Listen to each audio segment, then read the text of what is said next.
So we come down to the river, and ironically there is a sign saying, not no trespassing, but access by permission only, and we are hilariously quite unsure of whether or not we can walk there. I'm Chris from Canopy and Stars, and this is A Life More Wild. When you're going to meet Nick Hayes, campaigner for the right to roam in England and author of the Book of Trespass, being held up by a sign on a fence is painfully ironic. Soon enough, Nick did wander over and cured us of our reluctance to cross that boundary, and that's a small version of what he's trying to do on a national scale. He's one of the most prominent voices of the campaign for the right to roam in England. He's also an illustrator and musician who thinks that our broken relationship with nature is bound up with the loss of our cultural heritage. Join Nick now on a stroll through the countryside, from his boat on a quiet part of the Thames up to some sheltered hilltop woods crossing two very differently managed estates and at least one forbidden fence line, as he explains what success for the Right to Roam campaign would really look like.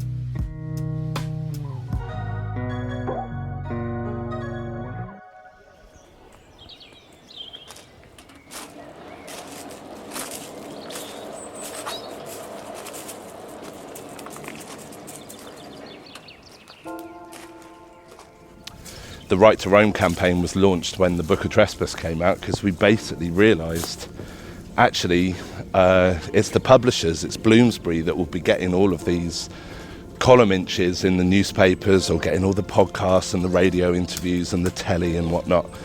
And actually, what an incredible amount of momentum we could have if we were to launch a campaign on that as well. And that momentum has just worked, basically. It's just...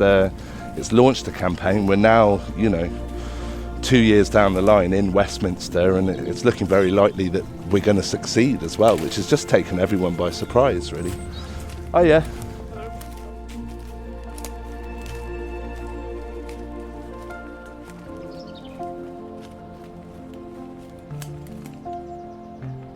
What we're walking on now is the whole estate. It's 900 acres.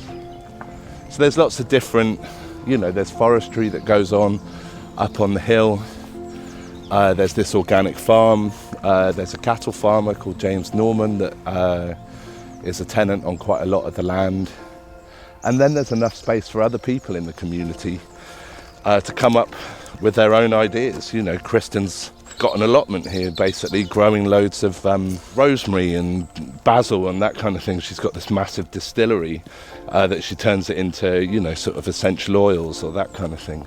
It's just an example of the kind of thing that people can do if the privilege of living on an estate is you have a space, and as long as you don't damage the environment, as long as you're actually contributing in some way to the community, and the environment is part of that idea of community, then by and large you're allowed to do it.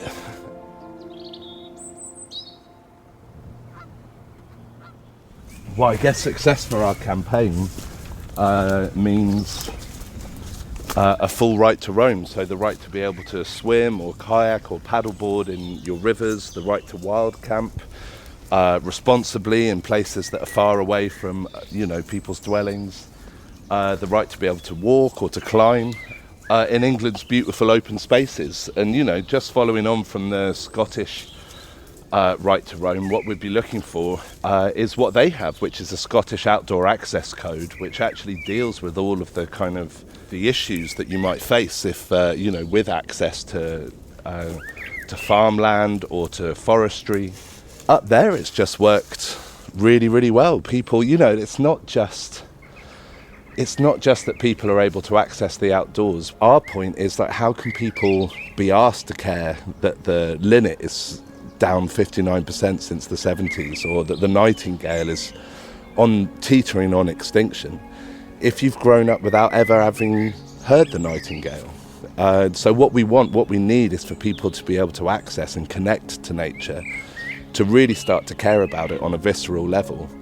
And so that's what success would look like. It would actually get us to a stage where we could then start campaigning for its improvement, whether that means rewilding, or what we're more kind of keen on is that idea of recommoning. You can rewild an area of landscape, but by and large how that translates in England at the moment is further exclusion of the public. But if you want that to be sustainable, you really need the community, the local community, to be involved in that rewilding. And for that, obviously, they need access. They need a certain degree of autonomy to be able to connect in their own way to the nature around us.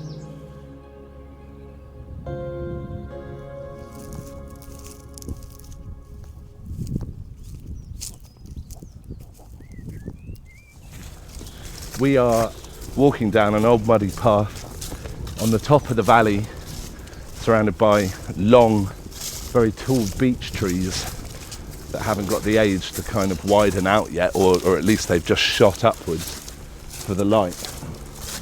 And we're just walking along this path, and then we'll go out to where the woodland ends and the valley kind of opens up, and we can kind of see the other estate from there. You can hear all the bird song here, very loud, and when spring gets a bit warmer, you know, it's a problem for the sound people because the insects are so loud around here. You go onto this other estate, it's been devastated by monoculture, industrial agriculture. You can literally hear the difference just in the noise. You know, there's nothing there, it's silent. Okay, let's take that part.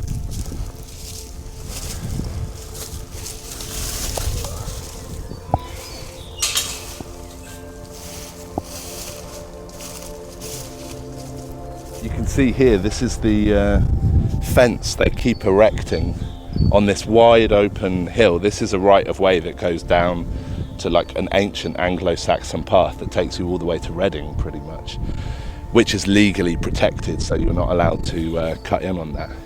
But then a right of way comes all the way up the hill, but then this vast expanse of the valley, this other hill where you can see all the red kites playing there, is officially private land. So they put up this fence, and every year unnamed locals come along and literally you can see tear up the posts and put it all down. You've just got all of this barbed wire just in this kind of World War I tangle that's there, and people, you can see the path that people have made with their feet over centuries going there, and to me it's a really good example of how local people will actually just put their foot down and go, nah, not this one.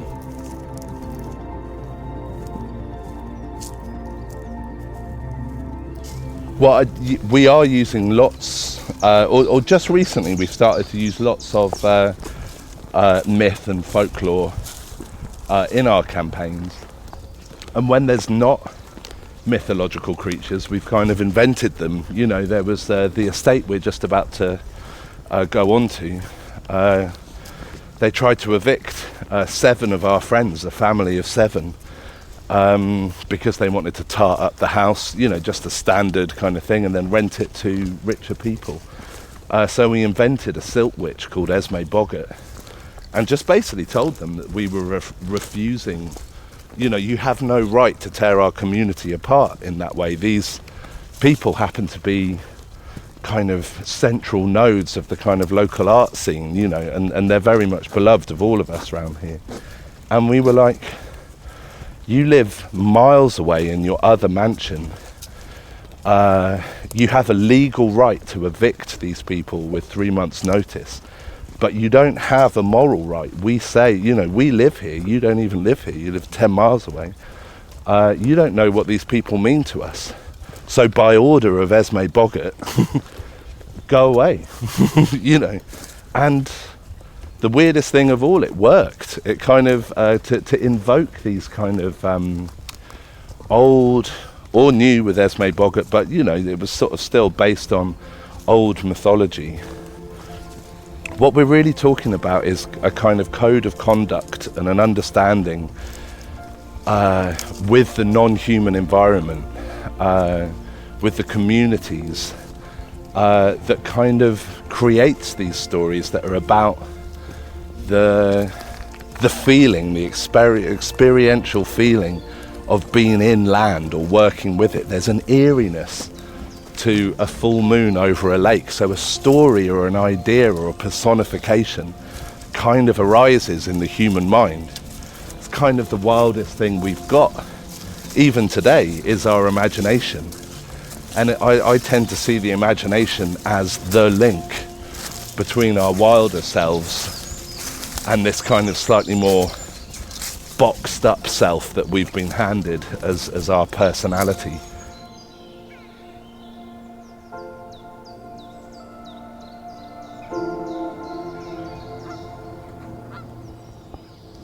Yeah, so we started off on the boat down by the River Thames, kind of sploshed our way across the floodplain, came up through the woods of the Hardwick estate, and then came out onto another estate at the top of the valley where we can see the ribbon of the river going for miles, actually.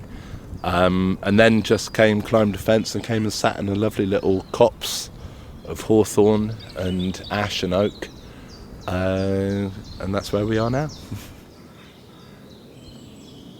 The greatest trick that they've pulled is persuading everyone, instead of common ownership, that what you should do is work harder and get your own bit of it.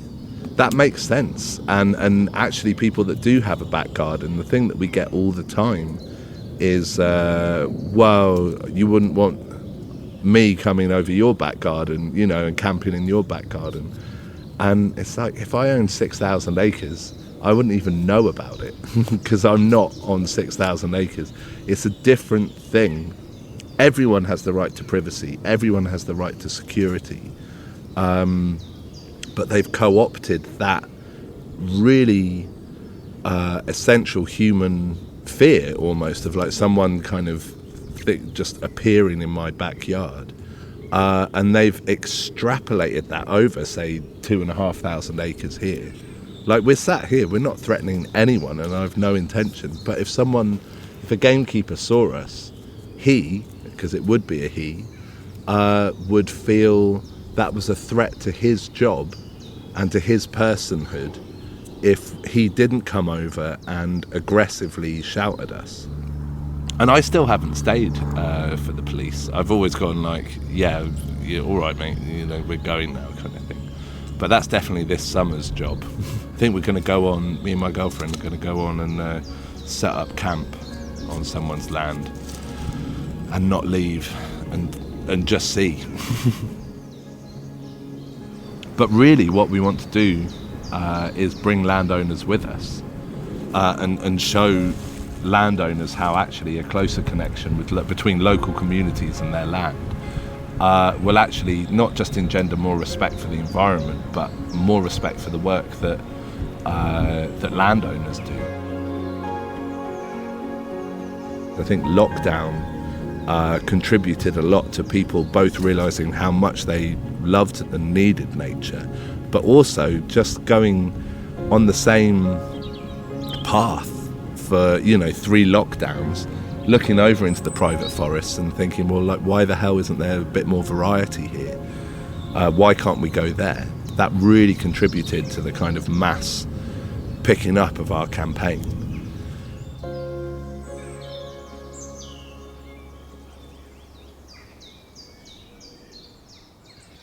For me to be able to basically do this activism, I've had to monetize it in a way to be a writer first and then do the activism. But the problem with the book is that people are satisfied that the book has lots of nice adjectives in it. Really like, yeah, your book meant a lot to me kind of thing, and then you put it on the shelf and read another one. What it actually takes to get people out there to change something that is so inherently needs to be changed can be quite frustrating sometimes. We're actually going to trial QR codes on this estate, and so rather than a sign that says, or the sign that you guys saw, access only with permission or no trespassing, they're going to be little QR codes that you can scan on your phone, and it will tell you James Norman manages these flood plains at the moment, especially lapwings are nesting here. So rather than even putting your dogs on leads, we'd rather you didn't even come into these fields between, say, March and June, because there's an endangered species that is tentatively holding on this landscape, and we would rather that they thrived on this landscape than you had a walk on this landscape. So all of these things are possible. It's just there's a status quo that doesn't want to accept that, because fundamentally there will be a loss of power, and that power is a sort of golem.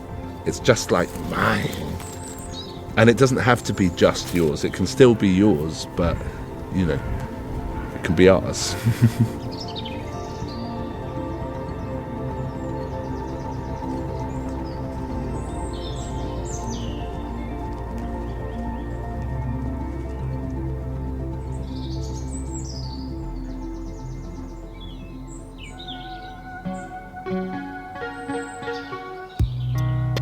Hopefully that got you a little bit up in arms. But before you head off to storm Parliament, check out @Right2Rome on Instagram or go to right2rome.org to see how you can more effectively support the campaign. Next time out, we're turning our focus from the whole of England to some tiny pieces of Scotland, walking with interior designer Banjo Beale as he talks about designing in remote locations, finding a home in the Hebrides, and dragging oversized furniture to a lighthouse. If you haven't already, give us a follow on your podcast app, tell a friend about the podcast, and check out @Canopy and Stars on Instagram to see footage and photos from our days out recording.